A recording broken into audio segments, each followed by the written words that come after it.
have felt stressed before a test or a major assignment.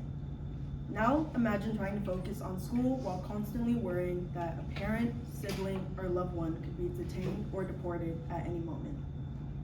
For many students, this isn't just a hypothetical fear, but their daily reality. Today, I will argue that current ICE enforcement policies can harm local communities and students by creating fear, disrupting education, and weakening public safety, and that specific reforms are necessary to address these issues. I am interested in this topic because I have personally seen immigration enforcement policies create fear and instability in communities and affect students' ability to focus on their education. In addition, I've researched credible sources to better understand the broader impacts of these policies. First, I will explain how ICE policies negatively impact community safety. Second, I will discuss how these policies affect students. Finally, I will present specific reforms that can improve both safety and fairness. First, let's see how these enforcements impact communities.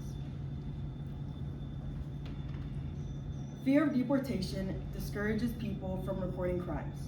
According to the American Civil Liberties Union, fear of deportation is preventing many immigrants from reporting crimes or participating in court proceedings because that worry that contact with law enforcement could lead to immigration consequences. The ACLU report found that domestic violence, sexual assault, and human trafficking were harder to investigate and prosecute because immigrant crime survivors feared immigration consequences if they came forward. As fear of immigration enforcement increases, many individuals avoid contacting law enforcement altogether because they worry that interaction with authorities could result in deportation. As a result, crimes may go unreported and communities become less connected to essential public services. Furthermore, family separation creates instability. Immigration enforcement policies can separate families or separate parents from children, creating emotional trauma and instability for families. The article, How Tougher Immigration Enforcement Can Undermine Public Safety, explains that immigration enforcement can affect not only individuals but entire households when deportations occur unexpectedly. The article notes that enforcement policies can generate fear among victims and discourage them from interacting with police. This fear contributes to instability because families may avoid seeking help or support services. When a parent or caregiver is suddenly detained or deported, families often lose emotional support, financial stability, and sense of security all at once. This can make it difficult to afford housing, food, healthcare, and education. These disruptions don't only affect individual families, but also schools and communities. As children struggle emotionally and academically after losing a parent or caregiver due to immigration enforcement, widespread fear impacts daily life. Immigration enforcement can create widespread fear in immigrant communities, causing people to avoid public spaces, such as schools, workplaces, and healthcare facilities. The Briefing Book article explains that intensified enforcement can lead to community members and victims changing their behavior in important ways. Community members change their daily behavior because they fear interactions with authorities. As fear of immigration enforcement increases, many individuals become less willing to interact with police departments, schools, and other public institutions. Over time, this breakdown of trust and reduced community participation can create broader social economic instability affecting not only immigrants, but also the wider community by making public safety systems less effective.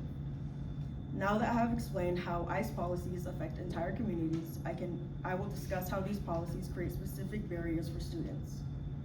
The effects of these policies extend beyond communities as a whole and directly impact students trying to pursue an education. ICE policies create barriers for students, leading to educational disruption. ICE policies can disrupt students' education by creating fear and instability at home, making it difficult for students to focus in school. According to Brookings Institution, immigrant enforcement has increased absences, lower academic performance, and emotional distress among students in immigrant communities. The article explains that research links heightened enforcement to chronic absences, poorer mental health, and lower test scores, and reduced college enrollment. The mental health impacts have skyrocketed. These immigration enforcement practices can create constant stress and anxiety for students from immigrant families who fear that a loved one could be detained or deported. The Brookings Institution explains that heightened immigrant enforcement is connected to poorer mental health among students in immigrant communities. These mental health challenges can make it difficult for students to concentrate in class, participate socially, and succeed academically. It is common for these families to struggle with financial and institutional barriers. Students from immigrant families often face financial instability when a parent or caregiver is detained, deported, or loses employment because of ICE. The American Immigration Council explains that many immigrant students face barriers to financial aid, tuition support, and access to higher education opportunities. These barriers make it harder for students to complete college, maintain financial stability, and pursue long-term career opportunities. Here's a video I'd like to show. Leader of the nonprofit Children at Risk say immigration enforcement is hurting Texas children. During a virtual news conference today, they said more than 400 immigrant children are being held in ICE detention in Texas. The average stay, they say, for those kids is more than 168 days, which is far beyond the recommended limit. The panel warns prolonged detention fuels anxiety, depression, and post-traumatic stress. They say this also undermines school performance and family stability. The U.S. government knows that family separation creates toxic stress. They've made an outward decision to do that, and the reason I know that is because there were lawsuits after the first step of zero tolerance policies, where we were able to prove the effects of these policies on the mental health of children who were not sick prior to these implementations of policy. And now that I have explained how ICE policies can create barriers for students, I will move on to the final part of my speech and discuss specific solutions and policy reforms that could better support communities and student success. Specific reforms can improve safety and protect students. It is essential to limit ICE enforcement in sensitive locations such as school campuses, and schools and college campuses should remain safe learning environments where students can focus on education without fear of ICE. As noted by the California Immigrant Policy Center, previous Department of Homeland Security guidance stated that, thank you,